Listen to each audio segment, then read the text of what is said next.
2026 সালে এসে পুরনো স্টাইলে কভার ফটো দিলে মানুষ আপনার খ্যাত বলবে। এখন পৃথিবীর সব কিছুই চেঞ্জ হয়ে গেছে, অনেক আধুনিক হয়ে গেছে, তাই ফেসবুকের কভার ফটো দিতে হবে ঠিক এই স্টাইলে। আর এই স্টাইলের এই কভার ফটোগুলো তৈরি করবেন কিভাবে তা দেখিয়ে দিচ্ছি।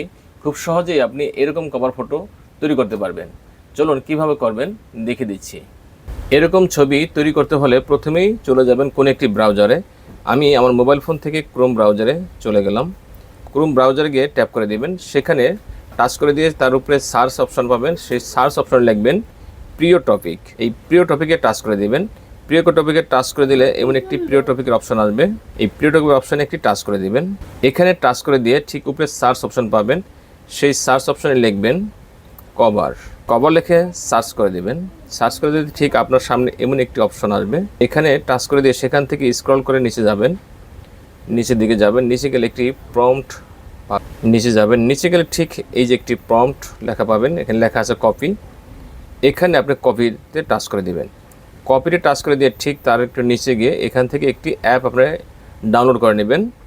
এই অ্যাপটি আপনার মোবাইলে জেমিনি থাকলেও হবে, বা আপনি গুগল প্লে স্টোর থেকে অ্যাপটি ডাউনলোড করে নেবেন। আমার মোবাইলে অ্যাপটি ডাউনলোড করা আছে। এরপর এখান থেকে ব্যাকে চলে যাবেন। ব্যাকে গিয়ে যে আপনার যে জিমিনি অ্যাকাউন্ট, আপনার মোবাইলে যে জিমিনি আছে সেই জিমিনি থেকে আপনি টাচ করে দিবেন। সেখানে টাচ করে দিয়ে দেখতে পাবেন এই প্লাস আইকন, এই প্লাস আইকনে একটা টাচ করে দিবেন। দিয়ে এখানে পাবেন প্রথমে ফটো, এই ফটোতে টাচ করে দিবেন। এখানে টাচ করে দিয়ে আপনার গ্যালারি থেকে যে কোনো একটি ফটো আপনি এখানে নিয়ে নেবেন। আমি আমার গ্যালারি থেকে একটি ফটো নিয়ে নিচ্ছি। আমি এই ফটোটা নিয়ে নিলাম, নিয়ে টাচ করে দিবেন। এরপরে আপনি যে প্রম্পটটি কপি করে নিয়ে আসছেন সেই প্রম্পটটি এখানে পেস্ট করে দিবেন।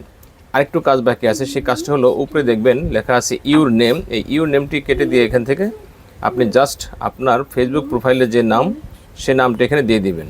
আমি আমার নামটি দিয়ে দিলাম। দিয়ে এই যে একটি অ্যারো চিহ্ন দেখতে পাচ্ছেন, এখানে ট্যাপ করে দিবেন। এখানে টাচ করে দিলেই আপনার ছবিটি তৈরি হবে। একটু সময় নেবে, আপনি একটু সময় দেবেন। দেখুন আমার ছবিটি এখানে তৈরি হয়ে গেছে।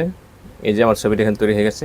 এরপর এখান থেকে ছবিটি আপনি ডাউনলোড করে আপনার গ্যালারি দেবেন। এখানে টাচ করবেন, টাচ করলে নিচে দেখতে পাবেন অপশন কপি এবং সেভ। এই সেভ আছে, এই সেভে টাচ করে দেবেন।